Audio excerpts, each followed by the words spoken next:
Writing English is easy, but speaking it? That's where most learners fail. Let's fix it starting now. Hey Liam, welcome back. How are you doing today? Hey, Emma. I'm doing great, thanks. How about you? I'm good, thanks. So, can I ask you something that's been bothering me for a while? Of course, Emma. What's on your mind? Why do I feel confident when I'm studying English, but insecure when I actually speak? Because studying and speaking activate different habits in the brain. Habits? That sounds serious. Not serious, just natural. Spoken English depends a lot on the patterns you repeat. So, my problem isn't vocabulary? Most of the time, no. That's a relief. So, where does the problem usually begin? It usually starts when you translate directly from your native language. You mean thinking in my language and converting everything into English? Exactly. Is that really such a big problem? In conversation, yes, because English doesn't follow the same logic. Can you explain that with an example? Sure. Many learners say, "I have doubt." Oh, I've said that before. In English, we say, "I have a doubt," or more naturally, "I'm not sure." So English prefers a different structure? Yes, and native speakers expect that structure naturally. Interesting. So my sentence isn't wrong, it just sounds unnatural. That's right. And that distinction is very important. Many learners think, if it's not wrong, why can't I use it? Yeah, I've always thought that. The thing is, language isn't only about being correct, it's about sounding familiar to the listener. Familiar in what way? Familiar in rhythm, structure, and word choice. Native speakers don't analyze grammar while listening. They react to patterns they've heard thousands of times. So when I say something unnatural, even if it's correct, it kind of breaks the flow? Exactly. It creates a small pause, even if it's just for a second. And that pause makes me feel insecure, right? Yes, because you notice it. You feel that hesitation even when no one says anything. So confidence comes from sounding natural, not from knowing more words? Exactly. Confidence grows when your English flows naturally, not when you simply add more vocabulary. But then, how do I stop translating in my head? It feels automatic. It feels automatic because it's a habit you've trained for years. So I trained the wrong habit? Not wrong, just incomplete. You trained your brain to understand English, not to produce it naturally. So what should I focus on training instead?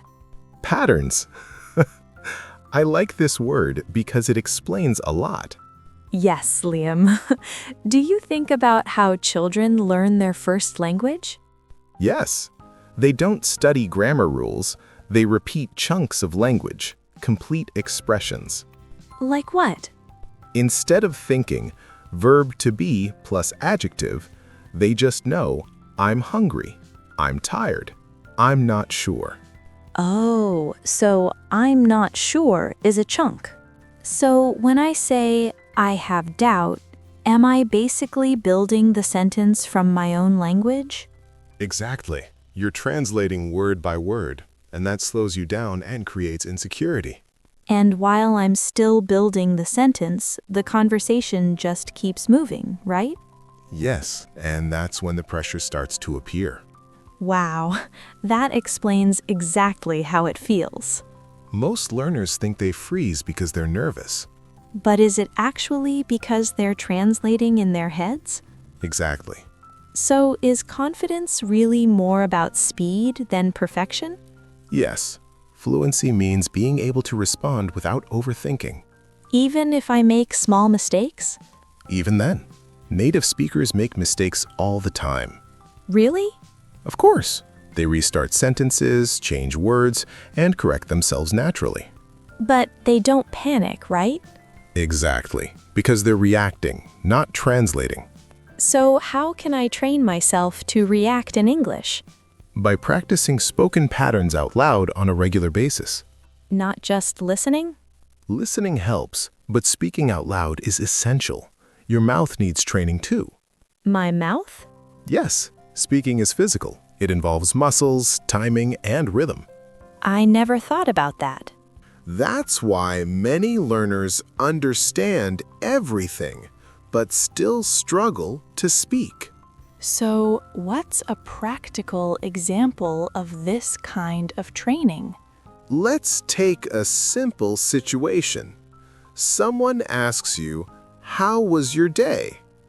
Instead of creating a full answer, you can prepare patterns like, "It was pretty good," or "Kind of busy, actually." So, these are natural responses, right? And that means I don't have to invent anything. Exactly. You simply choose a pattern and keep the conversation going.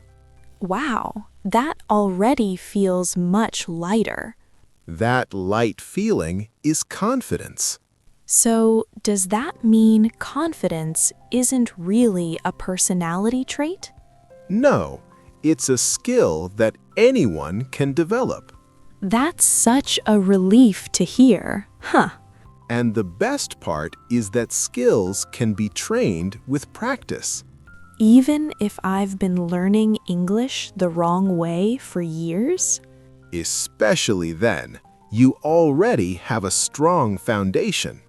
I like that way of thinking. Just remember to stop asking yourself, "Is this correct?" and start asking, "Does this sound natural?" And start asking, does this sound natural? Exactly. And that's where real fluency begins. But how can I stop translating automatically? By learning English in chunks instead of isolated words. Chunks, like expressions? Yes, common word combinations used together. Can you give me an example? It depends on. Oh, so instead of translating each word, I just remember the whole phrase. Exactly. Okay, that's one common mistake. What's another? Being too formal in everyday conversations. That surprises me. Isn't formal English better? It's useful in writing, but not always in speaking. Why not? Because spoken English is more relaxed and efficient. Can you show me the difference between formal and natural English? Sure. For example, saying, "I would like to know if you are available." That sounds polite, but also a bit stiff. Exactly. A more natural version would be, "Are you free?" Wow, that's much simpler. And it's much more common in real conversations. Does this kind of thing happen at work too? All the time. Even in professional environments? Yes. Professional doesn't mean robotic. That's true. Can you give me another example like that? Sure. Instead of saying, "Please inform me when possible," Yes, that's exactly what I would say. a native speaker would simply say, "Let me know." Wow, that's so short. Spoken English prefers short, efficient phrases. I think I understand that mistake now. Great. Let's move on to the next one. Let me guess. Is it overthinking? Exactly. Why is overthinking so harmful? Because it breaks the natural flow of conversation. I usually stop, think, correct myself, and then speak. Yes, that happens all the time. The solution is starting small and simple. Can you tell me how? By using safe sentence starters. Like what? I think. Maybe. For me. That gives me time to organize my thoughts. Exactly. While you're still speaking. So, fluency isn't really about speaking fast, right? Exactly. Fluency is about speaking comfortably. Wow, that really changes my perspective. And it also helps reduce anxiety. I like that a lot. Can we practice quickly? Sure. If I want to give my opinion, what can I say? You can say, I think this works, or for me, this is better. And is that really enough? More than enough. Let me check if I understood everything correctly. Go ahead.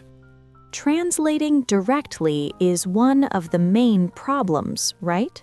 Yes, exactly. Being too formal when speaking is another one? That's right.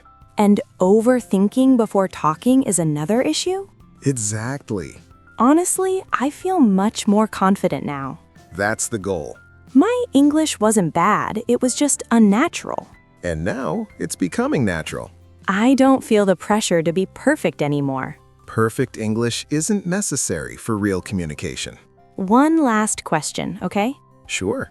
Should I focus more on speaking or on studying grammar? Speak more and let grammar adjust naturally. That makes sense. I'm actually excited to speak now. That's the best sign of progress. Thanks, Liam. This really helped. You're welcome, Emma. Quick recap question. What are the main spoken English mistakes? Translating directly, being too formal, and overthinking before speaking. Perfect. See you in the next Quick Speak. See you next time, and keep speaking naturally.